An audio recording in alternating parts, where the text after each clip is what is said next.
हमारे साथ एक खास मेहमान भी इस पूरी बड़ी खबर पर जुड़ गए हैं। संजय चड्ढा एडवोकेट है सुप्रीम कोर्ट में। संजय जी, बहुत बहुत स्वागत है आपका हमारे इस खबर पर।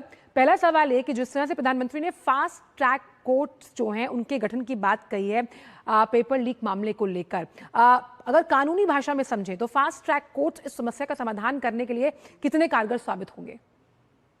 देखिए, फास्ट ट्रैक कोर्ट का होना एक बहुत अहम बात इसलिए है क्योंकि हम देखते आए हैं कि इन मैटरों का निस्तारण, यानी कि पता चल जाता है, इन्वेस्टिगेशन में मालूम चलता है कि कितने कौन क्रिमिनल्स हैं, उनकी चार्जशीट होती है और फिर वर्षों वर्षों लग जाते हैं।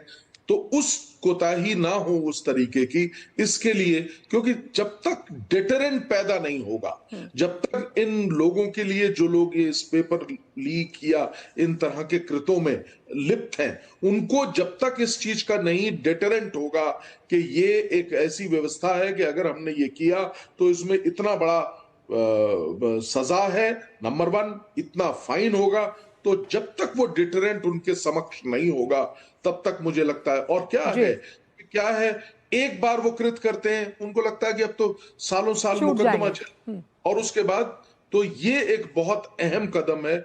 और speedy delivery of justice is most important. आपने बहुत अहम बात की, डेटरेंट, यानी कि ये जो एक मानसिकता है कि अगर मैंने ये कृत्य किया तो मैं छूट जाऊंगा चाहे सबूतों का अभाव हो, लेकिन फास्ट ट्रैक कोर्ट्स आपको ऐसा कोई मौका नहीं देते। इसीलिए शायद कई हमने मामलों में देखा कि फास्ट ट्रैक कोर्ट्स के जो जस्टिस डिलीवरेंस हैं उनका अगर हम रेट देखें तो वो डबल डिजिट्स में है। उस लिहाज से इस मामले में फास्ट ट्रैक कोर्ट्स किस तरह से काम करेंगे संजय जी? देखिए, ऐसा होगा कि एक सब चीजें तयशुदा समय में होंगी। समय निर्धारित किया जाएगा कि इतने दिनों में, मैं सालों की बात नहीं कर रहा हूं, इतने दिनों में इस केस का निर्धारण किया जाएगा। रेगुलर बेसिस पे कोर्ट के ऊपर ज्यादा बर्डन नहीं होगा। जज स्पेशलिस्ट जज होंगे जो इस पर्टिकुलर कानून से जो निर्णय लेने में ज्यादा अच्छे पोजीशन होंगे। तो ये तमाम चीजें हैं जो कि सर्टेनली बहुत पॉजिटिव रूप से देखी जानी चाहिए।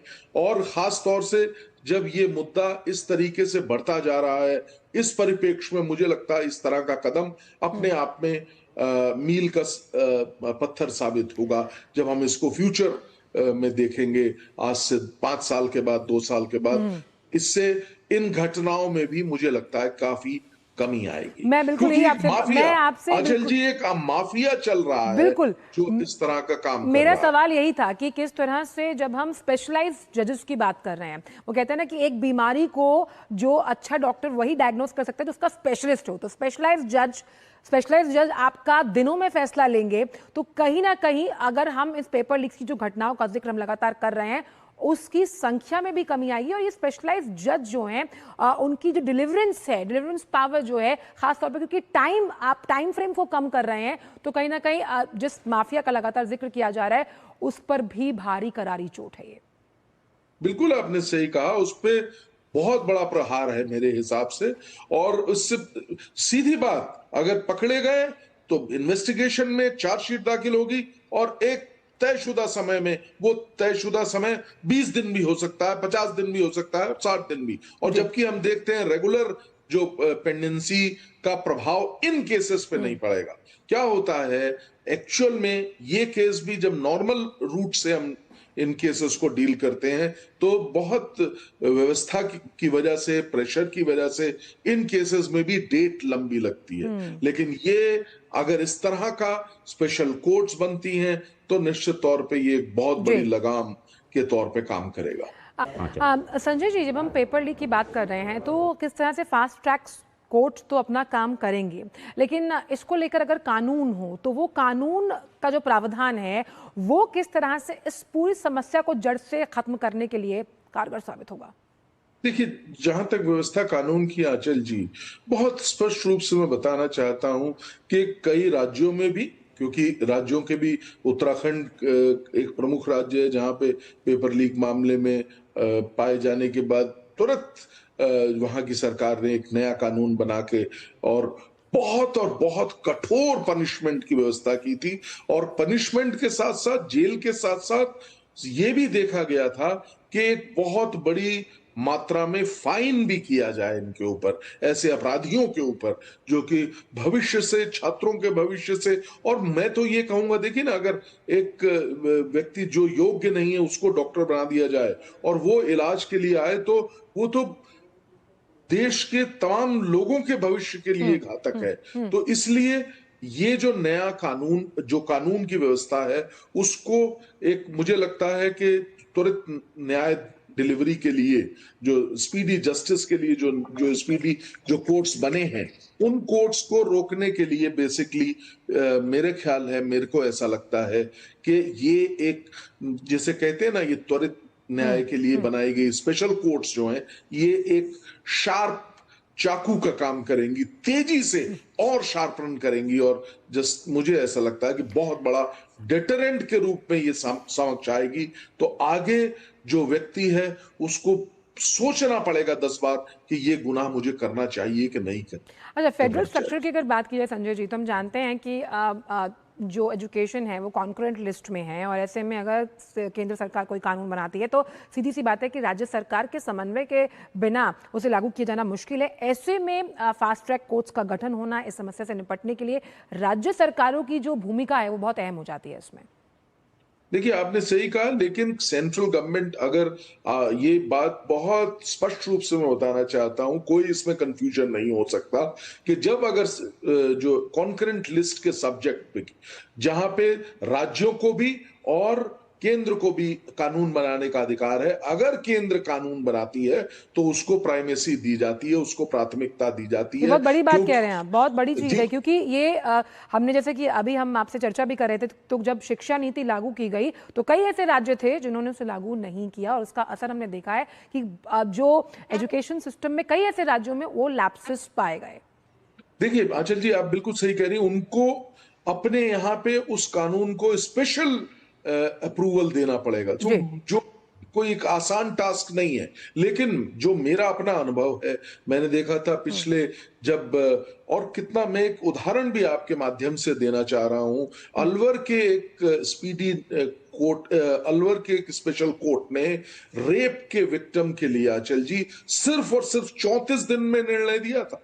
आप सोच सकते हैं क्या डिटरेंट का रूप बना होगा वो उन तमाम। It was a gang rape case where Alwar court ने, अलवर जिला न्यायालय ने सिर्फ और सिर्फ 34 दिन में जी। निर्णय दिया था।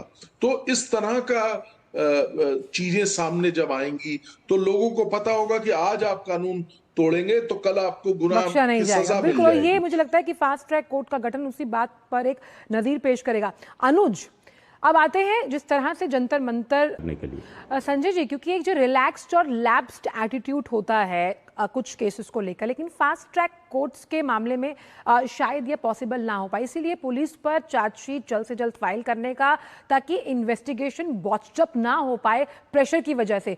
तो कहीं ना कहीं ये हम कह सकते हैं सकारात्मक प्रेशर भी कोर्ट केसेस जो आएंगे, अगर इसके अंतर्गत आते हैं, फास्ट ट्रैक कोर्ट्स के अंतर्गत लीक मामले से जुड़े हुए, वो भी कहीं ना कहीं इन मामलों की जो गहनता है और संजीदगी है उसको पेश करते हुए नजर आएंगे।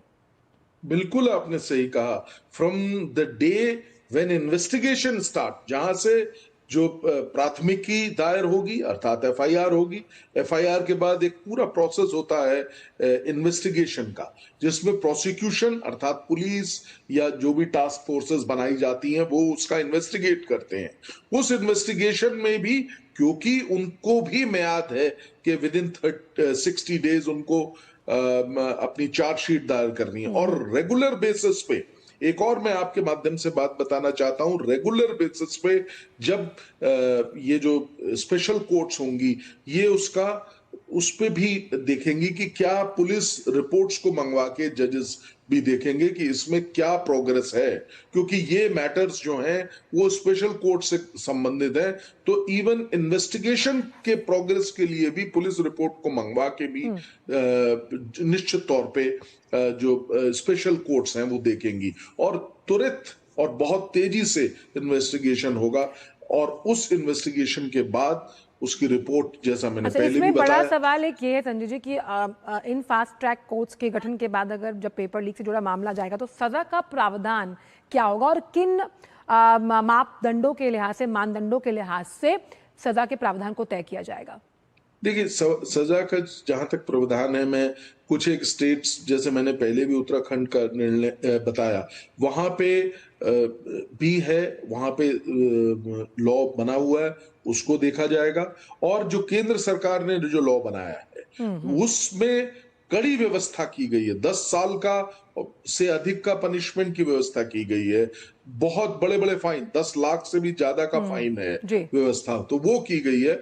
बिल्कुल उसी में दिए गए नियमों के अनुसार किया जाएगा। और मेरे हिसाब से जो नया हमारा जो आईपीसी को रिप्लेस करके जो नए कानून बने हैं, उनको उनकी भी मदद ली जाएगी। जो भारतीय न्याय संहिता है उसका उपयोग किया जाएगा, उसमें उसके दिए गए प्रोविजंस जो अट्रैक्ट है उनके भी लिया जाएगा।